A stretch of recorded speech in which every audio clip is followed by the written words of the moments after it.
Hi, I'm Michael Fry, President and CEO of Deepwater Subsea and the Oil and Gas Institute. This episode of The Daily Grind, I'm giving you an industry update, talking about the new BSEE rule, talking about our podcast, and what you can expect from us moving forward. Let's get into the show. All right, so we're back. Been getting a lot of emails from you guys talking about the Daily Grind and wanting to see it come back. And so, I've sat down and made a decision that we're going to start putting the Daily Grind out again. I really enjoy doing it. This past month has kind of had a void. My mornings normally started off with shooting the Daily Grind, so I'm excited to be getting back into it. What I want to do for this Daily Grind, though, is give you a couple updates, give you some things to think about as we always do. First and foremost, the new BSEE Well Control Rule is out. It's on public domain. You can go and read it. You can go to ecfr.gov. What's important is there's a lot of new things that BSEE has put into place. Now, a lot of you will say, Mike, yeah, obviously we know that because the industry is in an uproar about a lot of it.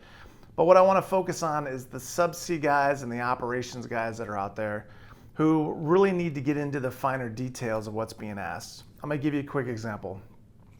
250-737 covers BOP testing. Now, the majority of the BOP testing, 98% of it, is all the same. Auto shear, dead man, ROV, things we do every day here in the Gulf of Mexico. What's changed is Part 12, BSEE's come out and said, hey, look, we want you to have a procedure for your auto shear or for your dead man test on bottom. We want you to also have the ROV on bottom, capable of being able to quick disconnect if needed. Now, a lot of you will say, okay, well, the ROV is already on bottom. And I say, I agree with that. However, in the new well control rule, it says, and you need to have a procedure for quick disconnect that goes along with your dead man procedure.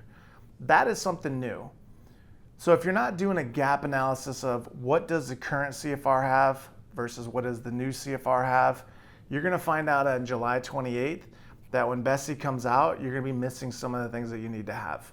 Now, there are a lot of discussion groups going on back and forth trying to get clarification on things. But if you go through today and look at the eCFR, you're going to find things that we do from an operations standpoint that are going to be required that we don't do today. So the quick update, new well control rule going in effect, going live in about 45 days. Take the read.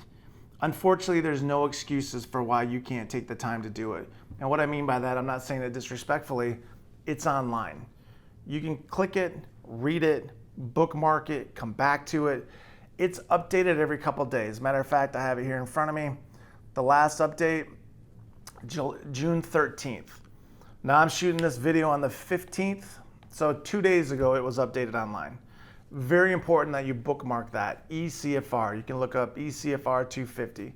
Now for the new well control portion of it, we're no longer in subpart D, we're in subpart G, the 700 series. And this is something that we cover in our subsea management class, really getting into the rules and regulations. But it's there. BSEE's coming out with what they're calling the BSEE Approved Verification Organization, BAVOs. BAVOs are going to be coming out all the time. They're going to be involved in your business. It's very important that documentation, your inspections, your maintenance, your procedures, bulletins and alerts, all of this stuff is taken care of. There should be no excuse 360 days from now when someone says, hey, look, I need your mechanical integrity assessment.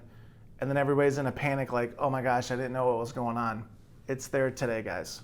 Take a read on it, get an understanding of it, get your business together. And then that way when BSEE comes out or the BAVOs come out, there's no questions. If you're doing the things that you need to do, you should be able to just open your arms up and go, you know what? Come do your assessment. I have everything in place. My business is tight. And I know that there's nothing you're going to find. If you do, hey, great. We'll fix it and we'll move on. That's a good thing about being professionals. Nobody's perfect, but what is perfect is that if you can take the feedback and move forward with it, you're going to better yourself and you're going to better your department and you're going to better your company. So moving forward, the next update, want to thank all of you guys for checking us out on iTunes, Stitcher Radio. I'm going to put a link in the video description below, but here's a picture of what you'd see if you go search on iTunes. Now, a lot of you have given us feedback. Dallas and I have put in a lot of time. This is under the Oil and Gas Institute's podcast. The reason we're doing it under that leg is because it's more in the instructions in the higher learning. We're focusing on leadership development, personal and professional development, human factors, the things that we deal with in the field each and every day. Right now we're putting on a 13 series on human factors, covering each one of them in a small series. You're talking about 5 to 7 minutes. You could use it for a toolbox talk. Jump on iTunes, Stitcher Radio, listen to it for your pre-tower. Giving you something to think about before you go out to work. Lack of communication, lack of awareness, complacency, pressure, stress, all the things that you guys deal with each and every day. Dallas and I have put a short, podcast together. Give you guys something to think about, just kind of heighten your awareness on it. So moving forward from that, I want to thank you from Dallas, myself, the team here at Deepwater Subsea, the team at the Oil and Gas Institute for your support as we put these things out. There's a lot of people ask questions, hey Mike, why the daily grind? Why the podcast? Because for us, it's all about paying it forward. I know what it's like being out in the field wondering what's going on. I know what it's like being out in the field feeling isolated.